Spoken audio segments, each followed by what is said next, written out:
이전 영상에서 말씀드린 학계 전반이 합의했다는 미디어의 선동은 새로운 것이 아닙니다. 사실 환경위기론 자체가 새로운 일이 아닙니다. 1910년에도 지구온난화 위기론이 있었고 1960에서 1970년대의 미디어는, 그러니까 언론은 새로운 빙하기가 도래해 인류가 멸종할 것이라 선동했습니다. 본격적인 기상 관측이 시작된 이후 환경이 일정하지 않아 보일 때마다 위기론을 선동했던 것입니다. 물론 그때마다 학계 전반의 합의도 주장되었습니다. 먼저 1900에서 1940년대 미디어의 지구온난화 선동을 살펴보면 1900년대에는 지금보다 대기의 기온이 더 높았고 1907년에는 2015년에 2배 이상으로 산불이 잦았으며 당시에도 높은 기온으로 인해 사망하는 사례가 속출했습니다. 실제로 데이비드 크레이그가 인용한 당시 언론 보도를 보면 오늘날의 극단적 선동과 다를 바가 없습니다.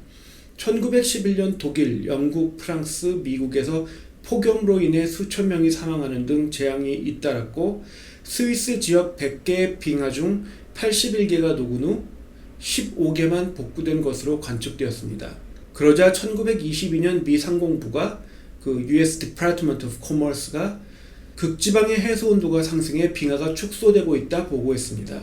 1934년까지 선동은 점차 극단화되었고 극지방 환경 전문가들은 극지방의 얼음이 녹아 해수면이 12에서 15m 상승할 것이며 따라서 영국의 절반 정도가 침수될 것이라 경고했습니다. 오클랜드 트리뷴지는 46m까지 해수면이 상승할 것이라 주장했습니다. 그러나 우려했던 대재앙은 전혀 발생하지 않았고 1940년대 이후 기온은 하강하기 시작했습니다.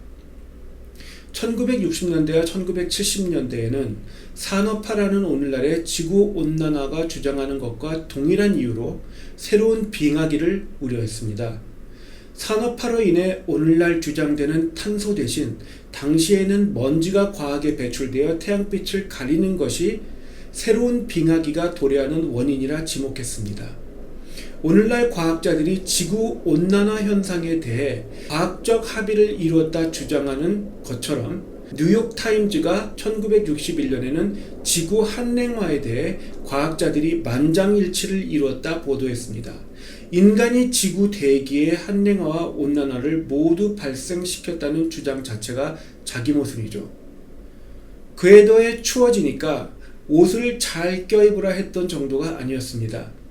오늘날 온난화로 인한 인류 멸종을 우려하는 것처럼 1965년에도 새로운 빙하기로 인해 작물 생산량이 격감하면 식량을 차지하기 위한 핵전쟁이 1975년 이전에 발발되어 결국 인류가 멸종할 것이라 선동했습니다.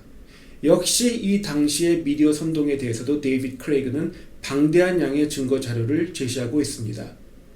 1960에서 1970년대 절정을 이루었던 미디어의 지구 한랭화 선동은 1910년대의 선동 이후 1940년대에 기온이 하강하자마자 시작되었습니다.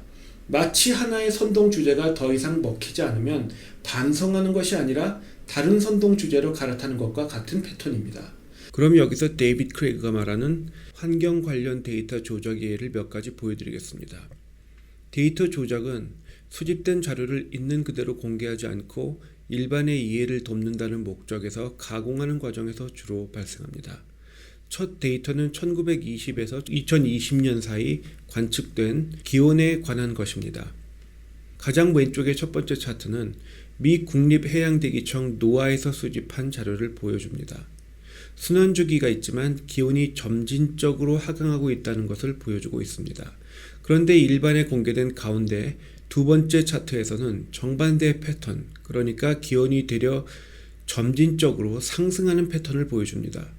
오른쪽 세 번째 차트에서 보여주는 만큼의 변화가 첫 차트와 두 번째 차트 사이에 적용된 것입니다.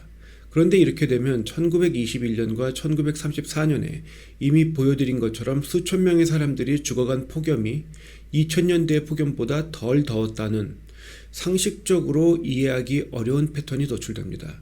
이처럼 납득하기 어려운 정반대의 패턴마저도 일반의 이해를 돕기 위해 내용을 보정했다는 식으로 둘러댈 것입니다. 그러나 이런 변명은 학계 97%의 합의를 주장하기 위해서 투표 집계에서나 사용되는 집계 방식을 과학적 자료 해석에 임의로 적용한 것처럼 그 목적을 이해할 수 없습니다. 두 번째 데이터는 미 항공우주국 나사의 자료입니다. 왼쪽에 편향 분석되지 않은 원 자료는 1930년대 중 관측된 이래 가장 높은 기온이 측정되었음을 나타내고 있는데, 이는 폭염으로 수많은 사람들이 사망했던 당시, 그러니까 1920년대와 1930년대의 기록과 일치하는 패턴입니다. 그러나 2019년의 나사 보고서에서는 동일한 데이터를 변개해서 이전에 공개했던 것과 정반대 패턴을 나타내는 자료를 공개했습니다. 두 자료 사이의 차이는 세 번째 차트에 표시되어 있습니다. 세 번째는 언론의 기사입니다. 뉴욕타임즈는 1989년, 1895년에서 1995년의 기간 동안 지구온난화의 별다른 증거를 찾지 못했습니다.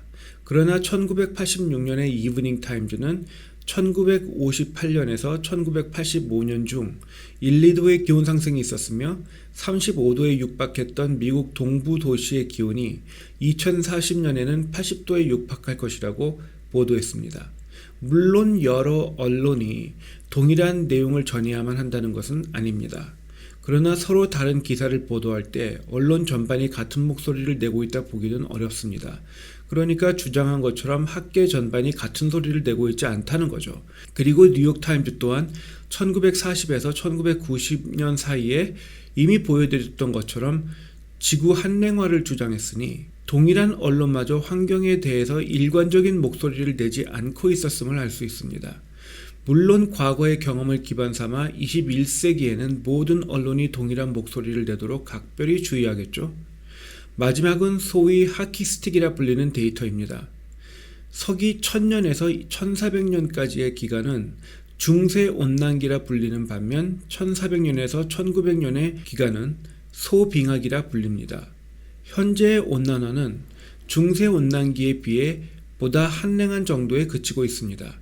그러나 마이클 만, 이 사람은 당시에는 학자가 아니었는데 지금은 박사학위를 땄죠. 이 마이클 만은 데이터를 변개해 1900년대 이후 하키츠의 모양을 따라 치솟는 자료를 주장했습니다. 이 이론은 AGW 혁명운동의 주요 기반이 되었지만 학자들의 반대에 부딪혔고 심지어는 소송에 휘말리기도 했습니다. 또한 특이한 것은 1940에서 1970년대 점점 추워지던 시기에 대기 중 이산화탄소 농도가 310에서 330ppm으로 되려 증가했다는 것입니다. 또한 빙하기의 탄소 농도가 현 대기 중 탄소 농도보다 더 높았다는 것은 잘 알려진 사실입니다. 대기 중 탄소 농도가 기온 상승의 원인이라면 있을 수 없는 현상입니다. 뉴욕타임즈뿐만이 아닙니다. 1971년 워싱턴 포스트는 미국의 과학자들이 새로운 빙하기를 예상하고 있다는 기사에서 화석연료 사용으로 인한 미세먼지가 대기층으로 방출되어 햇빛을 가리므로 대기 온도가 6도 정도 낮아질 수 있으며 이로 인해 빙하기가 시작될 수 있다. 세계는 새로운 빙하기가 들이닥치기 전까지 50에서 60년의 시간밖에 없다. 사람들은 대부분 화석연료 사용을 멈춰야 한다 보도했습니다. 반면 크레이그는 이산화탄소가 많아지면 그만큼 더 많은 식물이 자라게 되어 산소량이 증가하기 때문에 온실 효과는 그리 파괴적이지도 않고 지구온난화로 인한 산소량 부족 사태는 발생할 수 없다 못 박습니다. 지구의 자전과 기울어진 각도 때문에 열이 대기 중에 축적되지 않고 따라서 태양열이 분출되지 못해 기온이 상승하는 일도 벌어지지 않는다 합니다. 그리고 21세기의 언론 또한 1960년대의 언론과 똑같이 데이터와 증거를 조작해 선동을 보다 자극적인 방향으로 왜곡시키고 있다 주장합니다. 예를 들어 붕괴되지 않고 있는 빙하를 다이너마이트로 파괴한 후 대기온난화에 의해 빙하가 스스로 붕괴한 것처럼 보도했다 합니다. 바클라프 스밀은 이러한 언론의 행태에 대해 미쳤다라 평가합니다. 21세기의 환경위기론 또한 기상관측이 시작된 이후 주장되었던 두 번의 환경위기론과 같이 학계의 합의를 주장하는 미디어에 의해 주도되고 있고 따라서 오늘날의 AGW, 그러니까 인간이 야기한 지구온난화 이론 또한 미디어 선동을 기반으로 발달한 일종의 선동체계일 가능성을 배제할 수 없습니다. 크레이그가 말하는 것은 인류의 산업화로 인한 환경 파괴가 아니라 지구의 기후는 본래 온난기와 한랭기를 반복하고 있다는 이론입니다. 보다 큰 맥에서 보아도 공룡이 서식했던 온난한 기후와 그 후의 빙하기를 과학자들 본인들이 주장하고 있습니다. 물론 이것은 운석에 의해서 어느 정도 보면 외부의 영향으로 인해서 인위적으로 발생한 거긴 하죠.